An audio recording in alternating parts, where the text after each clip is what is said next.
A strike to protest the closure of state-owned oil company Petrotrin begins in Trinidad and Tobago. And in sport, Shermaine Campbell recalled to the West Indies women's squad after a 2-year absence. I'm Nicole Best, and this is the Caribbean in 10 for Friday, September 7th. I'll be back with the details after the break.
Trinidad and Tobago Prime Minister Dr. Keith Rowley appealed to public servants to honor and respect the responsibility and blessings of employment ahead of a nationwide shutdown today, but the strike has gone ahead. He issued the statement as his administration maintained its position to close the oil refinery of the state-owned oil company Petrotrin.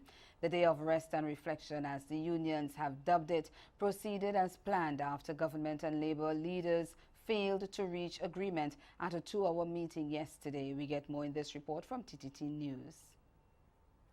In an appeal to public servants, he said, "We are the stewards of the people's business."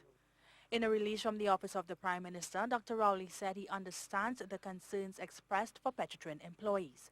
However, he maintained that the changes are necessary and will be implemented with compassion.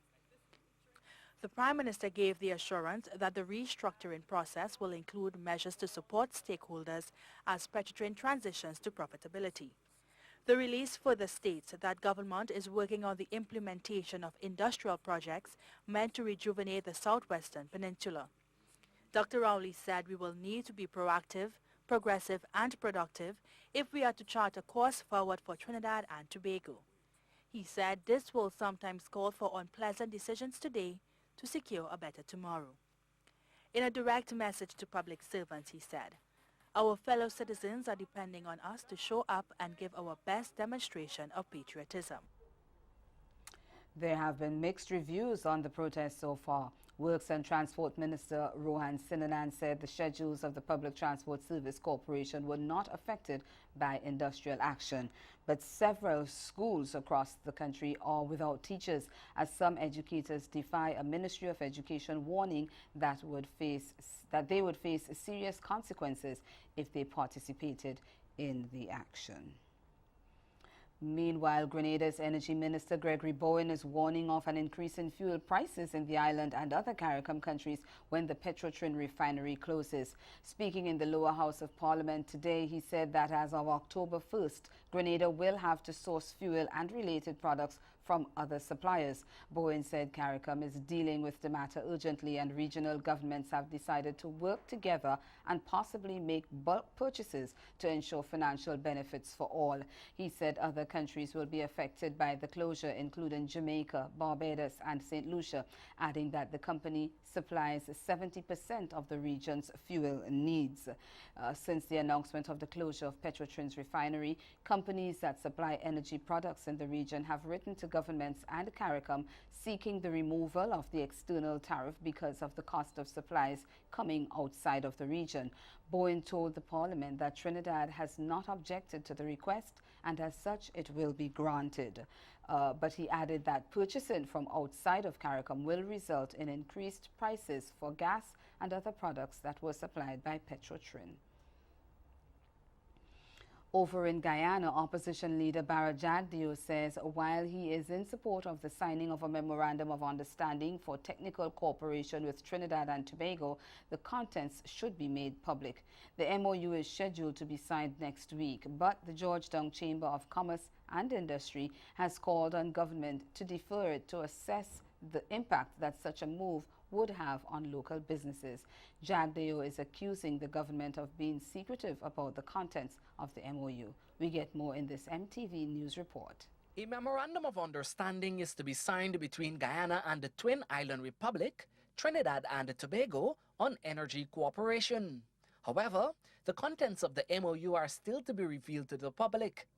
As a matter of fact, the Guyana government has never made a public pronouncement that the MOU is expected to be signed next week. It was the Trinidadian Prime Minister who spoke about the issue at a public meeting in his country. Since 2016, the talks between the two countries commenced to provide various support to Guyana's oil and gas sector. While the opposition leader Bara Jagdeo is optimistic about the possible collaboration between the two nations, he wants the fineries of the MOU to be made public. I do not have a problem as a person who is a strong advocate for CARICOM unity and us working together and enjoying shared prosperity. He noted that Trinidad has the expertise Guyana needs in the sector. However, the hog of the jobs must be made available to Guyanese. Stay with us. Your Midday Sport is next. This hurricane tip comes to you compliments the Caribbean Disaster Emergency Management Agency and the Caribbean Media Corporation. Be prepared. When you are preparing for a hurricane, remember to help your family, neighbors, and community prepare also.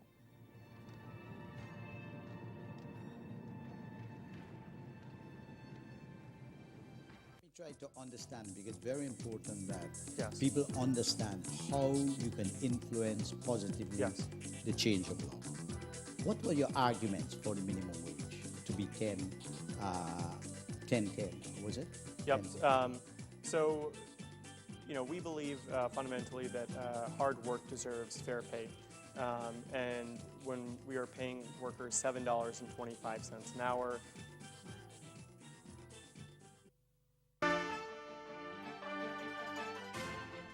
Batsman Shemaine Campbell has earned a recall to the West Indies women following a 2-year absence in a 15-member squad named yesterday to face South Africa in a series starting next week in Barbados. Campbell, who had not played for the region's side since the tour of India in 2016, forced her way back in with heavy scoring in June in the Women's Championship in Jamaica, which saw her score a superb 107 in the opening round. 20-year-old Guyanese Shanetta Grimond and 23-year-old Trinidadian Karishma Ramarak, both uncapped, joined the squad for the 5-match T20 series in Trinidad.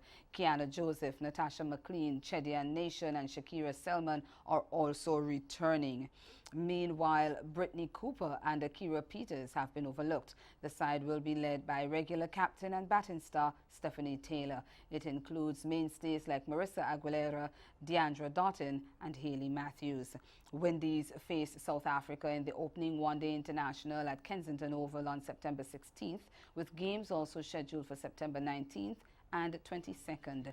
The games form part of the ICC Women's Championship, in which the Windies lie 5th in the standings.